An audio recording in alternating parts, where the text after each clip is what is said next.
Momenti di riflessione sulle tematiche dell'accoglienza ieri per la giornata mondiale del rifugiato dall'Associazione Aquarinto di Agrigento, che ha visto trattare il tema i migranti e le vulnerabilità sociali con la presenza di qualificati relatori, che si è svolta presso il CPIA di Agrigento diretto dall'ingegnere Santino Lopresti. Noi abbiamo, appena ci è stata chiesta la possibilità, dopo organizzarlo, se era possibile qui da noi, sicuramente qui da noi per eccellenza possiamo dire rappresentiamo i valori che che si vogliono rappresentare in questa giornata. Per noi l'immigrato, il ragazzo che ha bisogno, che si vuole integrare, noi è il lavoro quotidiano, è il lavoro che facciamo ogni giorno, per cui io penso e credo che tutti gli uomini, tutte le donne di questa terra hanno il diritto di poter stare meglio, e quindi io non penso che sia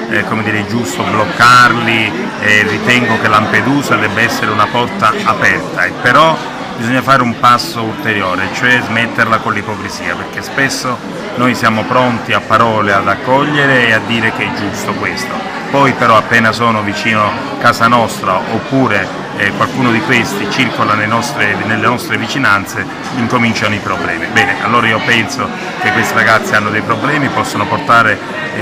con loro dei problemi, ma così come li portiamo noi se andassimo da un'altra parte, o talvolta anche restando dove siamo, quindi ognuno di noi ha i suoi problemi. E allora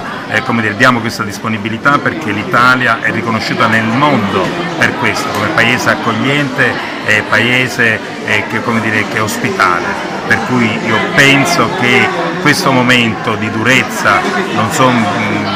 mirato a che cosa e per quale obiettivo, bene, io penso che passerà come passano tutte le cose che poi non ne reggono nel mondo. In serata poi un momento conviviale basato anche sul divertimento e l'integrazione presso un noto locale ad Agrigento in piazza San Francesco. È il 18° anno che si celebra questo 20 giugno, il 20 giugno è la data di sottoscrizione alla Convenzione di Ginevra, e dal 2001 il Comune di Agrigento con l'Associazione Culturale Aquarinto celebra questa giornata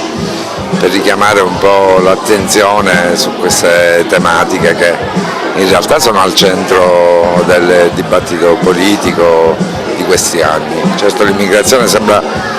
diventato il problema principale di questo Paese, perché è connesso ad una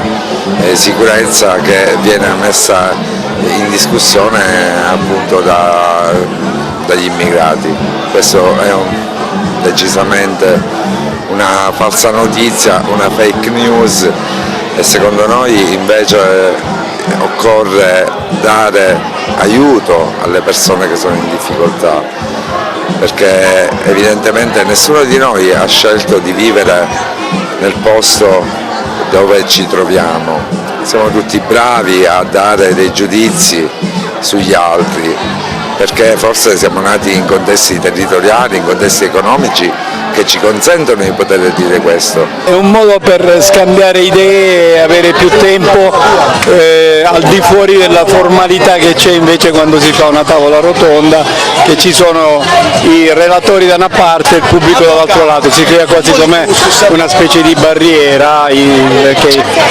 che a volte inibisce un po' il dialogo, ecco. Invece così tra una spizzicata e l'altra ci si scambiano dei pareri. È una grande festa per noi, veramente, soprattutto festeggiarla in un paese come l'Italia oggi, veramente fa piacere. Stamattina ho sentito il Presidente della Repubblica parlare veramente molto bene e mi ha fatto piacere. È una gran festa, diciamo, per dire che il mondo è unico il mondo, veramente.